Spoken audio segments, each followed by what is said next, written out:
In this video, we're going to go over 2 disturbing incidents where cavers went into the water deep inside caves and then something horrifying happened to each of them. As always, viewer discretion is advised.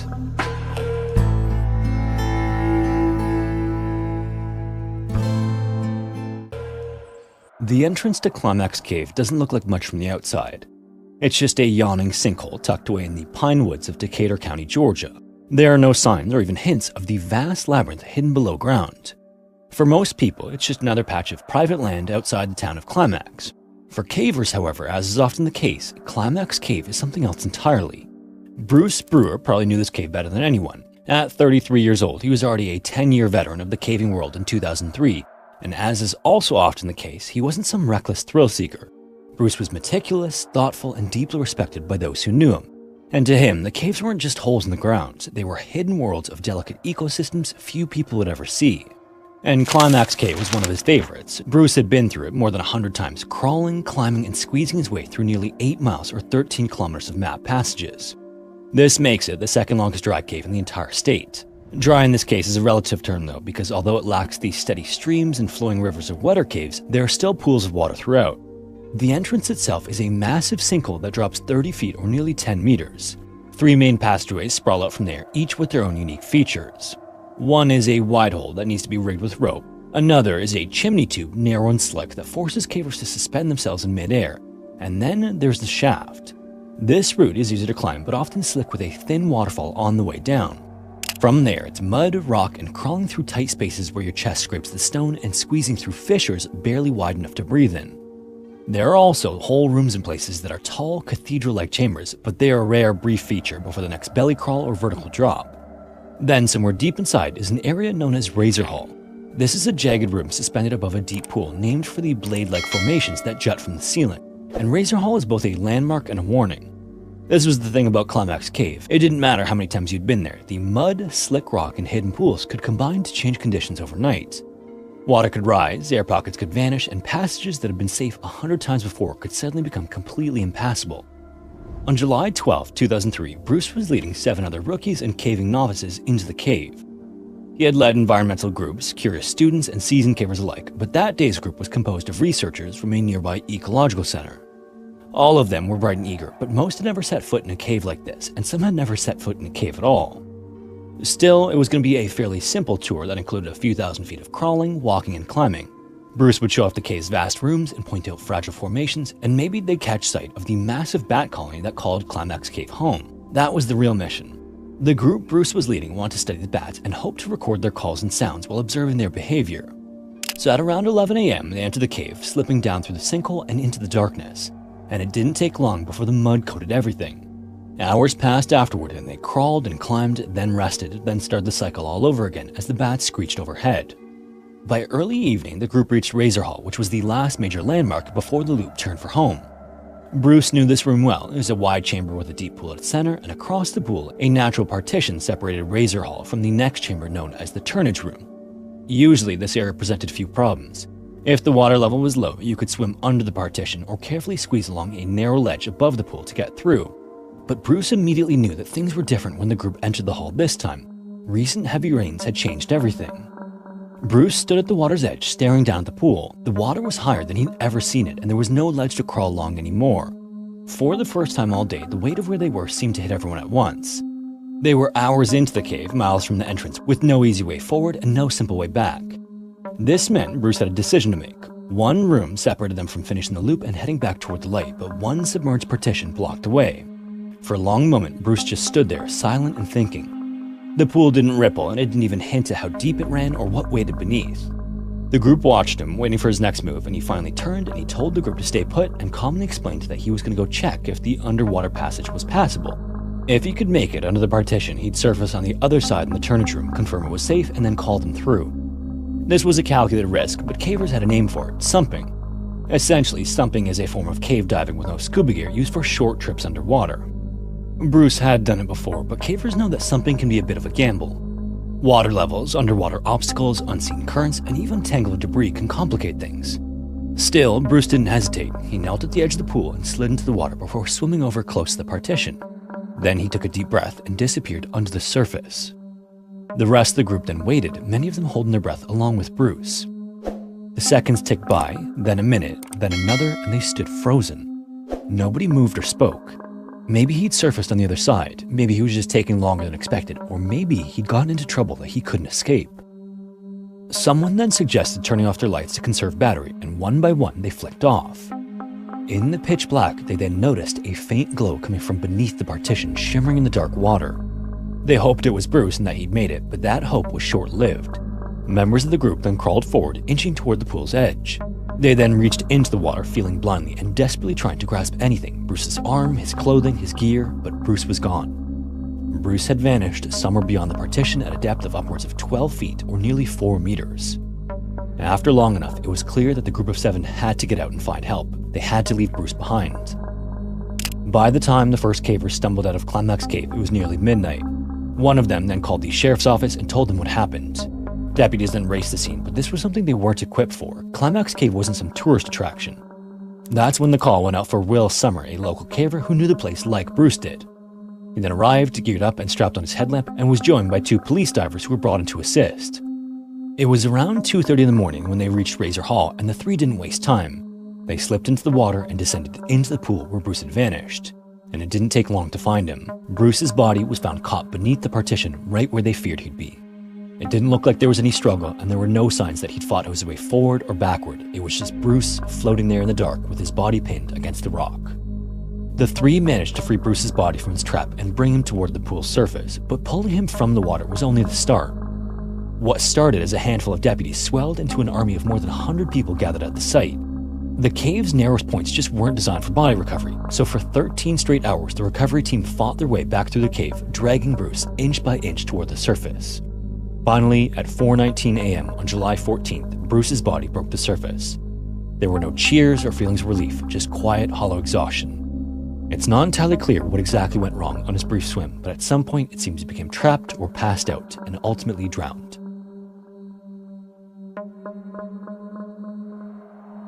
Kahurangi National Park is the second largest of New Zealand's 13 national parks, taking up 2,000 square miles of space on the country's South Island. The park is made up of a variety of different terrains and landscapes, and it just about has it all, from forests to mountain ranges and cliffs to caves. It's also home to the Pearse River, which flows east, then literally through the mountains and exits beneath a cliff. This is where the Pearse Resurgence cave is located, and it's one of the most fascinating in the world. In cave terminology, a resurgence is defined as the exit point where an underground stream becomes a surface stream, and the Pearse Resurgence is known as the deepest cold water cave in New Zealand and Australia. There's actually even some speculation that it's the deepest cold water cave in the world, but that's yet to be determined as it's only been explored to about 804 feet or 245 meters, with no sign of bottom detected yet. The first time the Pearse Resurgence was explored was in 1975, and ever since then, the mystery of how deep the cave actually might be has driven teams of divers to come to the park. The cave, however, guards the answer pretty tightly, as evidenced by the fact that the 2020 expedition that resulted in the new progress mark required 2 years to plan. This is in part because in addition to the extreme depths, the temperature of the water inside the cave often hovers right around 43 degrees Fahrenheit or 6 Celsius. The current is also a significant consideration as it flows fairly strongly out of the mountain. This means divers have to put forth more effort to enter the cave while also not pushing themselves too hard to avoid the potential of carbon dioxide poisoning from breathing too hard. Since the first exploration, there have even been 4 different man-made pressurized habitats installed in the cave where divers can take breaks, eat, drink, and rest up for the remainder of their dives. In 2007, divers Richard, John, and Craig left Adelaide in Australia and traveled for the better part of 25 hours to Pearse Resurgence. Both John and Richard were on assignment for Advanced Diver magazine to write a story about the cave and document their experience with photographs. Already at the site as well and setting up camp for the 3-week diving expedition were other divers Rick and Dave. Of the 3 main expeditions of the Pearse Resurgence to that point, Dave was the only diver who was a member of each of the teams. When they arrived, Richard, John, and Craig were greeted by their fellow divers, and while none of them got much sleep during their long journey to New Zealand, John couldn't fight the urge to get in the water and get his first glimpse of the impressive cave. After setting his belongings down at the campsite, John suited up for what would be a quick dive. His plan was to simply drop off 2 stage tanks at around 118 feet or 36 meters. And to Richard, it made complete sense why John would want to get to diving as soon as possible. The 2 men were actually delayed from their original travel plans because John had come down with the flu, so he knew he must have been extra eager. He then fit himself with two 12-liter side-mounted tanks and walked toward the entrance of the cave to make final preparations for his dive. Dave and Rick already had another dive planned for that evening, so it was likely that John would bump into them on the way out, but otherwise he'd be diving solo.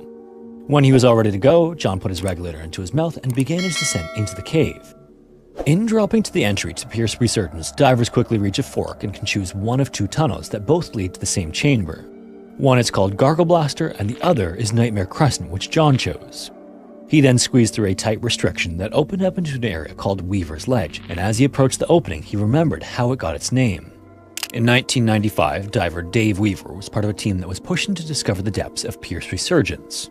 At the time, this was a particularly dangerous pursuit as mixed gas technology was just starting to be put into practice. As a quick reminder, or for those who may not know, water depth can have different effects on the gases inside the body.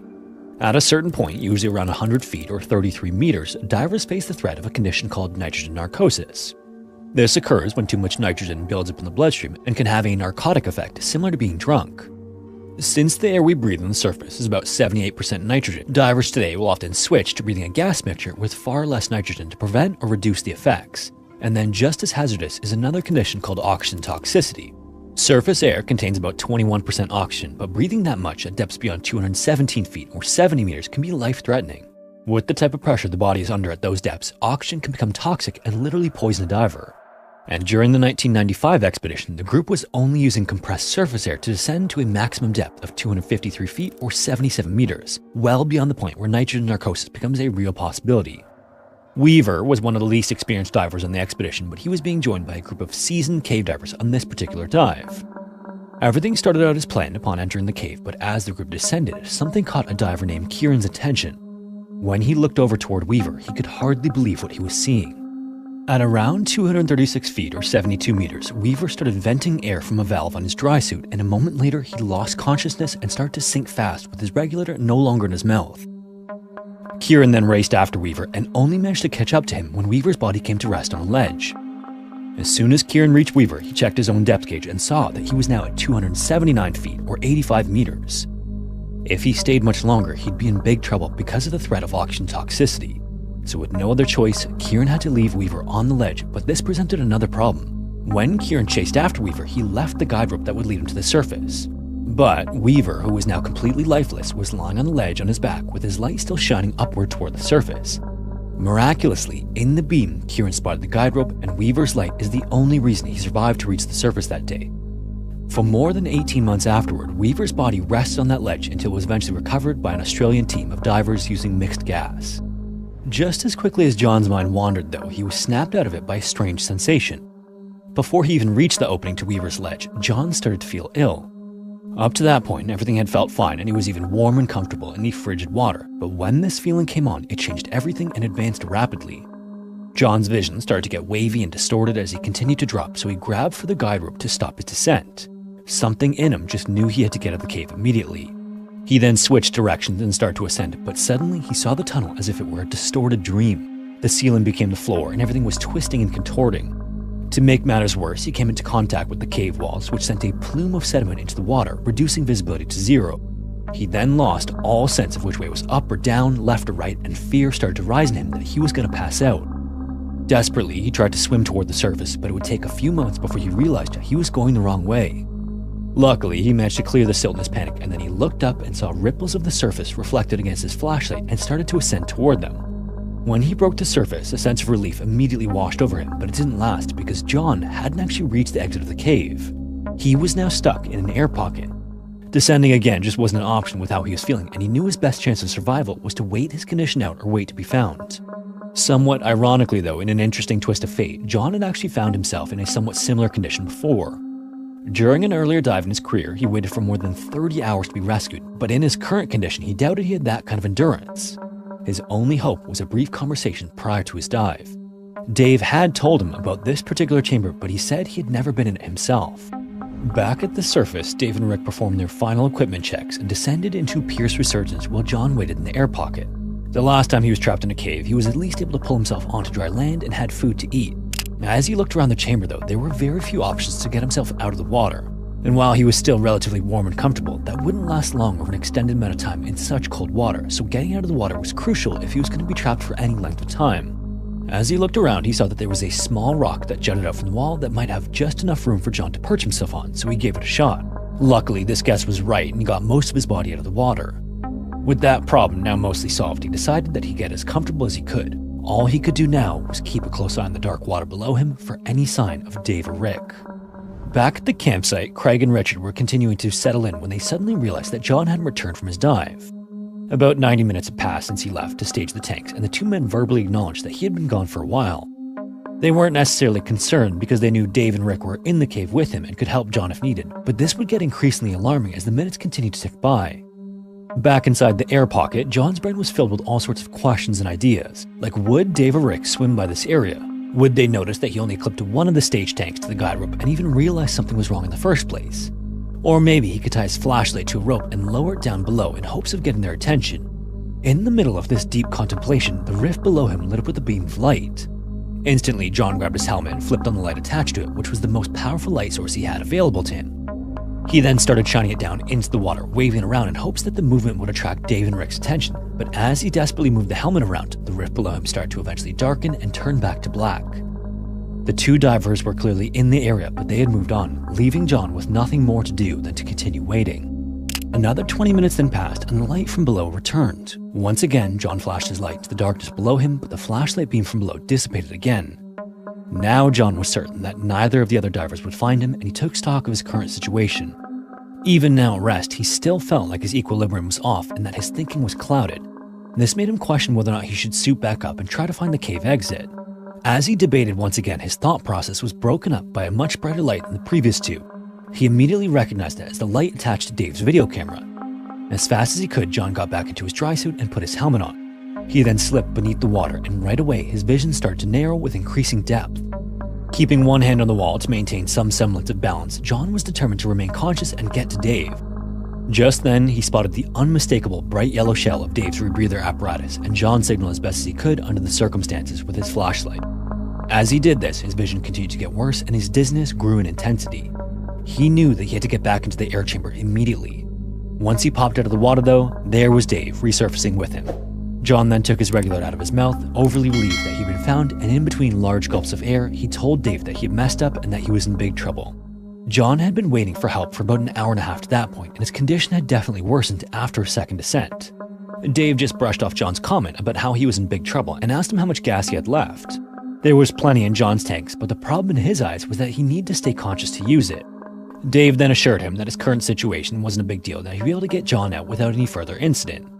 So when John was ready with his helmet back on and regulator in his mouth, Dave grabbed his hand and the two descended back toward Weaver's Ledge. At the junction with Nightmare Crescent, they picked up the main guide rope, although in John's state, he lost it twice on the way out. If it wasn't for Dave being there with him, there's a good chance John would have gotten hopelessly lost again, which would have almost certainly resulted in his death. At about the 2-hour mark since John left the campsite, Craig and Richard were entertaining the very real possibility that John was in serious danger. At one point, they looked at each other without a word exchanged between them, and they instantly knew they needed to get into the cave to look for him. Just as they jumped up to grab their gear though, John, pale and exhausted, stumbled into the campsite and collapsed. As John recovered at the campsite, it became clear what exactly happened to him inside Pearse Resurgence. Upon descent to 75 feet or 23 meters, John began to suffer from a symptom known as vertigo, which causes you to feel like the surrounding environment is twisting and moving. This creates a significant feeling of disorientation that can advance into narrowing vision and eventually loss of consciousness. And in fact, inner ear conditions while diving, including inner ear decompression illness and inner ear barotrauma, tend to occur in those who have recently fought off some kind of viral infection. Considering John had just recovered from the flu, this was the most likely cause of his peril inside Pearse Resurgence. John would make a full recovery from the incident and continue diving, but sadly, his cave diving career came to an end when he developed a condition called chronic fatigue syndrome as a result of an elective surgery.